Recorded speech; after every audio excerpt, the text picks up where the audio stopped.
Assalamualaikum warahmatullahi wabarakatuh. Selamat sore, salam sejahtera untuk kita semua. Jumpa lagi bersama dengan saya di channel Lobby Service.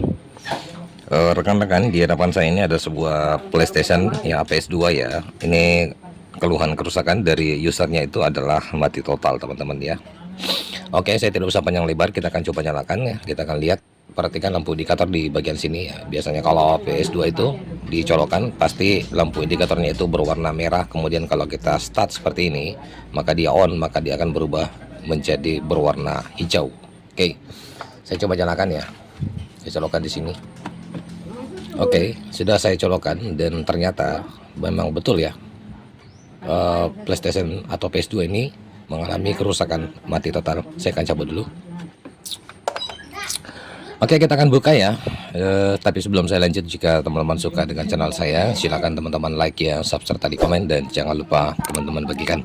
Kerusakan seperti ini sebenarnya bisa terjadi ya. Jadi saya bisa pilih-pilih aja ya. Jadi kerusakan seperti ini saya bisa kasih 80%, biasanya bermasalah di area power supply, dan untuk 20% ya bisa jadi kerusakan di area mainboard ya. Tapi nanti kita akan lihat karena kita kan belum buka ya teman-teman ya. Oke, saya akan buka dulu. Oke, pagi ya, penampakan area regulator untuk jenis PS2 seperti ini rekan-rekan ya. Jadi pas kita buka ini udah kebalik ke belakang. Jadi TP baiknya kalau saya sih teman-teman kita buka angkat aja ya. Ini seperti ini cara angkatnya. Bentar ya. Oke, udah saya lepas. Kita angkat ini soketnya teman-teman, ada 4 memang melekat sini ya. Bentar. Aus, padam ya. Bentar, saya nyalain lampu di kamera saya. Nah ini ya seperti ini rekan-rekan ya.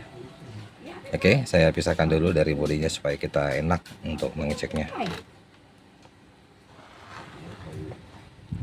Seperti ini rekan-rekan ya. Bentar ya. Oke, bisa kelihatan ya dengan jelas ya. Saya ambil avometer saya dulu, kita coba nyalakan ya. Kita cek-cek dulu. Pastikan sebelum melakukan pengecekan seperti ini, tegangan ini kan sudah kita colokkan ya teman-teman ya. Jadi biasanya itu tegangannya menyimpan ya di alkoter besar area regulator. Pastikan kita buang dulu ya. Ini saya gunakan saya solder untuk membuangnya teman-teman ya. Bentar, saya lihat dulu. Ini ya. Kita buang aja seperti ini dengan menggunakan colokan solder ya.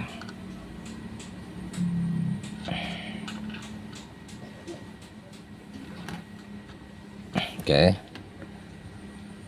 Saya coba ukur lagi apakah tegangannya ada ya. Saya arahkan ke sini. Kita geser ya, agak rumit. Oke, saya fokuskan kembali, coba ya.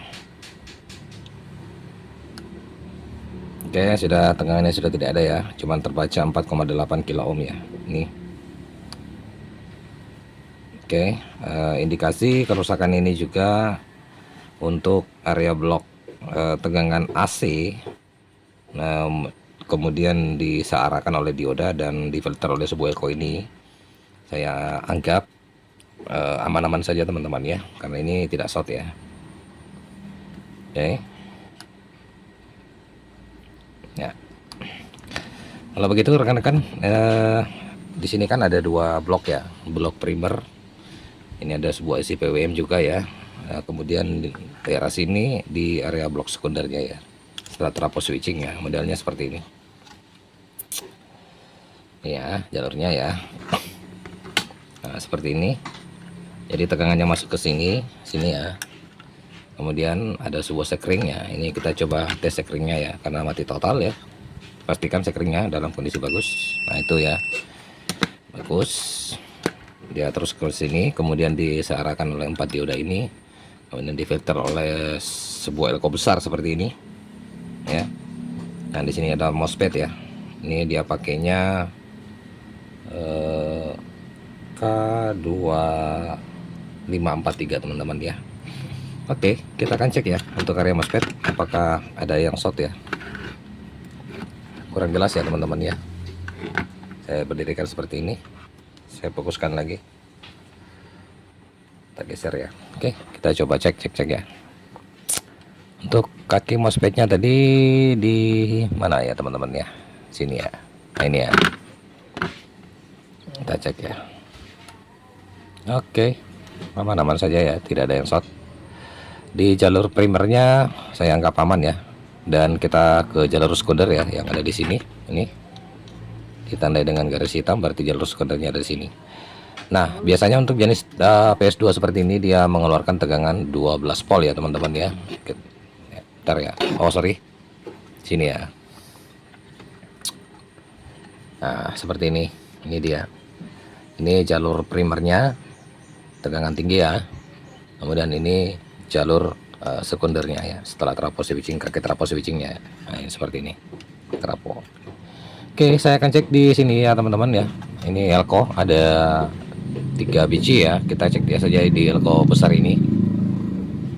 Nah, seperti ini kakinya di sini. Nah, teman-teman ya. Ini jalurnya short ya untuk tegangan 12 volt ya. Oke. Nah, biasanya kalau untuk jenis PlayStation atau PS2 seperti ini yang paling sering terjadi ya teman-teman, kerusakan ada di area ini ya, dioda Scotty 3 kaki ya.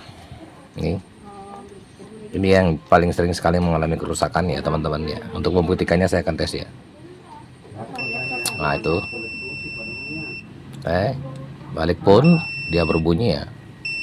Oke, sekarang saya akan coba buka dioda Scotty-nya ya. Ini modelnya mirip transistor, mirip MOSFET juga ya. Letak posisinya di sini. Saya akan buka dulu, kita akan lihat ya. Lalu setelah terbuka kita akan cek lagi jalurnya apakah dia masih short ya. Setelah saya mengeluarkan dioda Scotty ini. Oke, ambil solder dulu. Bentar ya.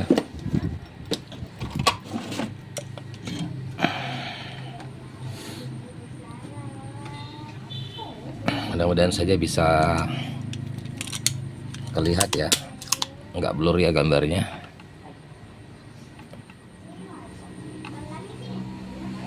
Ntar tak kasih timah dulu.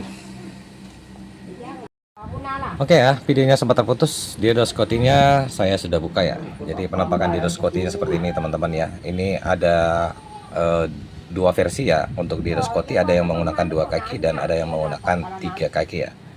Sebentar saya fokuskan dulu nomornya berapa, siapa tahu teman-teman butuh untuk melihatnya ya.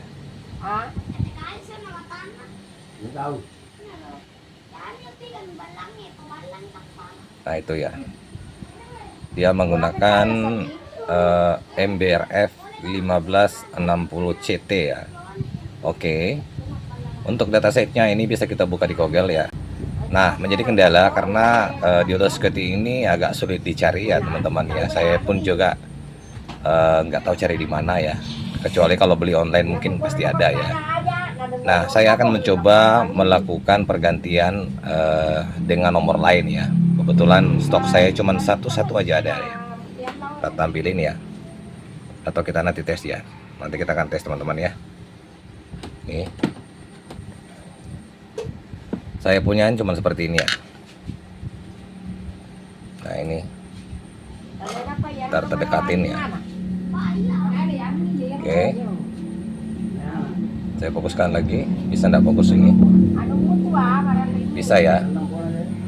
Nah, yang saya gunakan itu teman-teman ya, dia ini dioda Scotty juga, cuman dia bentuknya ini ada besi ya. Sedangkan ini yang aslinya itu nggak ada besi ya teman-teman. Jadi kita harus butuh seperti ini. Nanti pada saat kita lekatkan supaya tidak short ya. Oke, kita lihatin dulu. Nah itu. Oke, saya akan coba dulu ya. Kita pastikan ya, apa betul dia short ya. Ntar lagi nih, saya akan coba ya.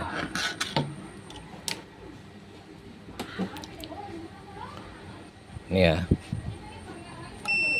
Oke, yang satunya ini tidak short teman-teman ya. Jadi dia lambangnya seperti itu, ketemu di tengah ya.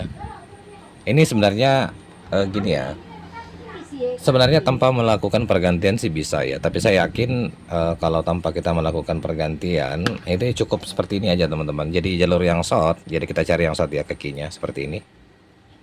Ntar tahu dulu. Nah, kaki yang ini short teman-teman, itu cukup kita lepas aja atau kita bengkokkan ya seperti ini. Lalu yang dua aja ini kita pasang, itu bisa melakukan pemasangan seperti itu. Tapi saran saya jangan ya teman-teman ya.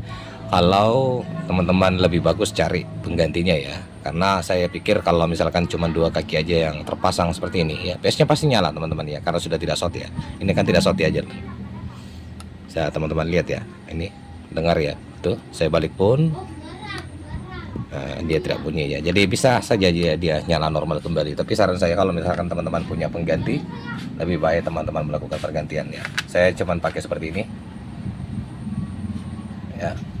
Oke, saya akan pasang dulu ya, lalu kita akan lihat nanti, kita akan tes tegangannya sebelum kita pasang ke unitnya ya. Kita akan tes di luar untuk riang PSU nya.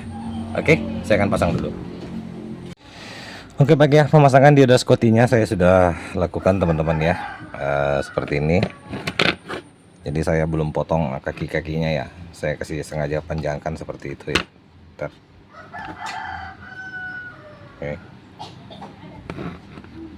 Oke, sekarang kita langsung coba masukkan tegangan ya. Kita akan colokan. Saya pakai ini aja.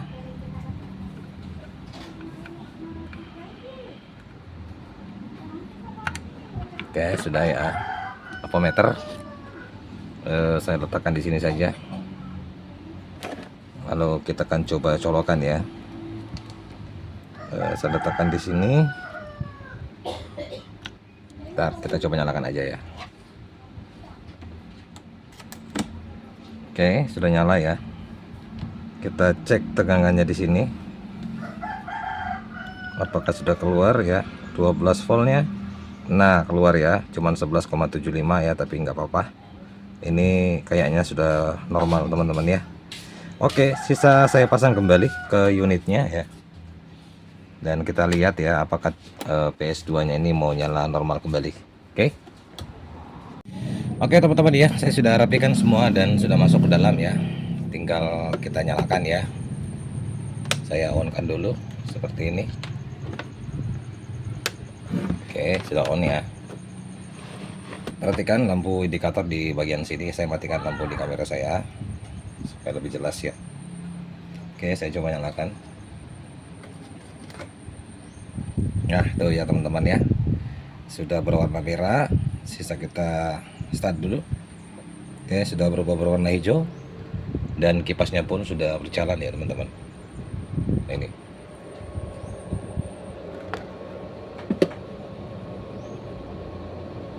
ya, lalu saya matikan.